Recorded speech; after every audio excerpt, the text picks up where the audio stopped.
Oh, don't worry. It's really quite simple. This is called the recycling symbol. Recycling? What does that mean, Mr. Sammy? Recycling is when we take old trash and make it into something new.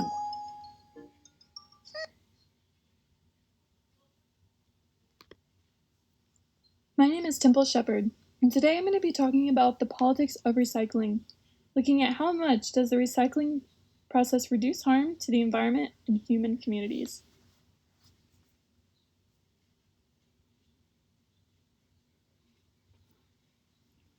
Recycling, the process of collecting and processing materials that would otherwise be thrown away as trash, turning them into new products. This is something we start learning early. In elementary school, we learned what recycling is, how it works, and what it looks like.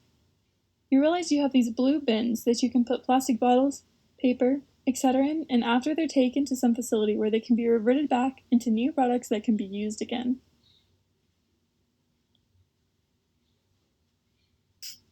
According to the Environmental Protection Agency, so there's a lot of text on the screen, but basically the discourse surrounding recycling is that it's a wonderful thing for the environment. It's saving energy, saving raw materials, creating millions of jobs, reducing pollution, and so many other things. So I think there's actually two questions we need to ask. The first is, theoretically, does the act of recycling reduce harms? And the answer is yes. But in the grand scheme, does our current recycling system reduce harms? And the answer is no to that. The way we're recycling isn't sufficient, and we're producing mass amounts of waste regardless. So much that recycling can't keep up. Here's what that first theoretical, just perfect act of recycling looks like.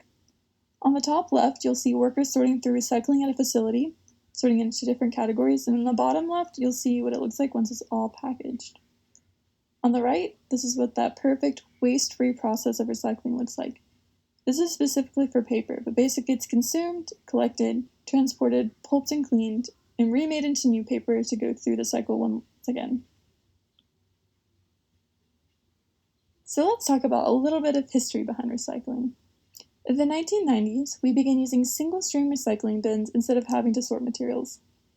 In the past, recycling had to be rinsed and then sorted by material.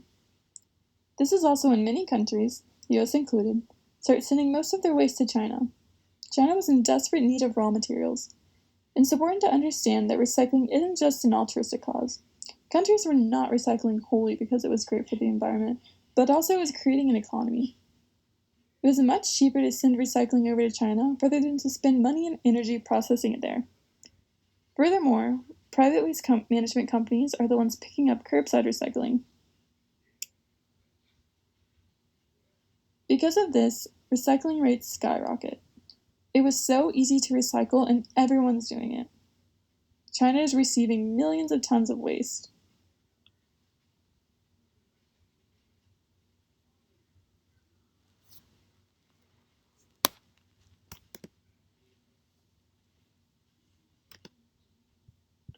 So the recycling system isn't perfect and it leads to a few problems.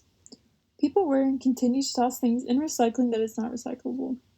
A third of recycling cannot be recycled and ends up in landfills. This is because people are recycling dirty, unwashed materials like food containers and often the raw materials such as styrofoam. In 2018, China is taking 50% of the Earth's waste. So here's a picture of some items that are commonly mistaken for good recycling items. I know I've definitely accidentally recycled a few of these. In July of 2019, Greensboro actually stopped taking some items. Glass bottles and jars, milk cartons and juice boxes, large plastic items like buckets or lawn furniture, pots and pans, and shredded paper. Furthermore, according to WFYM News 2, which is a local Greensboro news station, Greensboro actually removed 20 free recycling drop-off locations because people were not recycling the correct items. These problems go unchecked and ultimately result in exploding problems. First is that recycling had become much more about quantity over quality in order to generate more money. Even if China was only buying a portion of the recyclables, they would sort out the rest. The second is that waste is ending up in recycling villages, which are poor, small towns full of mom-and-pop recycling businesses that line the edges of China's big port cities. They reek from caustic chemicals and burning garbage. Finally, in 2018, China created new restrictions on the recycling imports that would prevent countries exporting their trash over and reduce pollution in China. Immediately after, countries like India, Vietnam, Indonesia, and Malaysia would take in imports of recycling, but most have stopped since. So the poor cities on the outskirts of China that receive a lot of the extra waste are notoriously called cancer villages. They're towns near chemical power plants that are so polluted, their cancer rates soar above average. Their water supply is contaminated, and their air quality is really poor.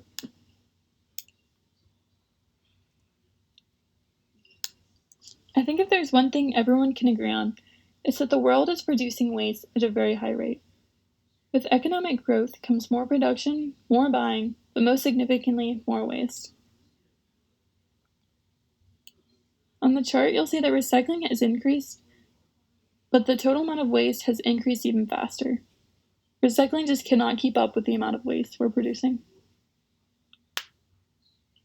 So, the EPA agrees that recycling is beneficial and is making our world better. However, much of the data on the EPA website is from 2017, so the US's current recycling affairs without China are not reflected in the data or reports. The generation of waste increased from 88.1 million tons in 1960 to 267.8 million tons in 2017. The data also only tells us how much initially ends up in the landfill. Like evident in the story of China's cancer villages, it's hard to know what happens to some of the waste after it's transported, especially to a foreign country. Surprising to many because we've always thought that recycling is a good thing, but there's actually some personal negatives to it. We're forgetting the reduce and reuse in the 3 R's. When recycling increases, our resource consumption is found to do the same. This is known as the rebound effect. So efforts like donating clothes lead to people buying more clothes, or justifying recycling plastic water bottles just to buy more plastic water bottles. The second is that recycling efforts also have the potential to activate and confirm environmental self-identity, making high levels of consumption more acceptable. This means that doing environmentally good actions can lead people to feel like they have a get-out-of-jail-free card, for example.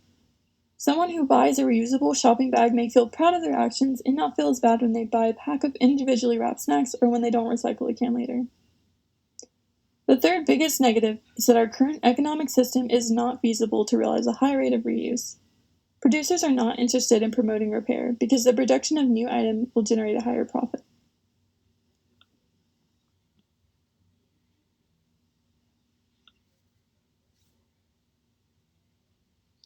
Oftentimes, products are made cheaply so they can't be recycled. This is called planned obsolescence, where products are designed to have a limited shelf life so consumers will continue buying them. We are running into the problem that with many items, it's cheaper to produce more of them rather than try to recycle them for more uses. This leads to the final issue, one that recycling can address, which is overproduction. Approximately 50% of plastics are used for single-use disposable applications. This includes packaging materials, agricultural films, disposable consumer items like plastic gloves or cups. Even if recycling frequently shows ecological advantages, it consumes energy and resources and does not tackle waste generation itself. The production of new products has become cheaper than recycling waste because of prolonged low oil prices.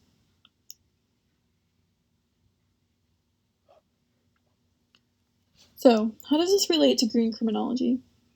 Recycling is an example of how time and time again we see that environmental risks are taken for economic gain. In fact, one example right now is that South Korea is refusing to recycle waste such as plastic, polystyrene foam, and vinyl, which have all decreased in price. In many situations, harm to the environment is considered acceptable because it is an inherent consequence of industrial activities linked to significant economic benefits. That's from page 10 of Green Criminology.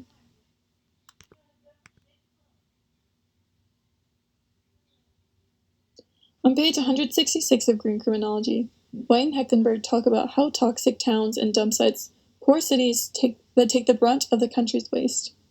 The cancer towns in China are a prime example of this. White and Heckenberg also talk about air pollution, like The problem of air pollution, for example, is of growing concern and is basically one that impacts upon humans in ways that fundamentally undermine their well-being and health, as evidenced in millions of premature deaths worldwide each year. So here are some of my final thoughts. When I was doing my research, I came across this quote that I think really explains the drawback of recycling well. It's remember that energy cannot be created or destroyed. With each item or energy that enters the productive process, it will ultimately leave you with the same amount of waste. Second is that recycling is not inherently bad. In fact, it's still a good step towards the betterment of our world. But we need to evaluate, however, if it is truly the best means to reduce environmental harm. Are we putting too much emphasis on recycling and not enough on reuse and reduce? Pollution is like a disease, and recycling is almost like taking a pain reliever, only temporarily disabling the effects of it. From the EPA, they say the most effective way to reduce waste and the most environmentally preferred strategy is to not create it in the first place.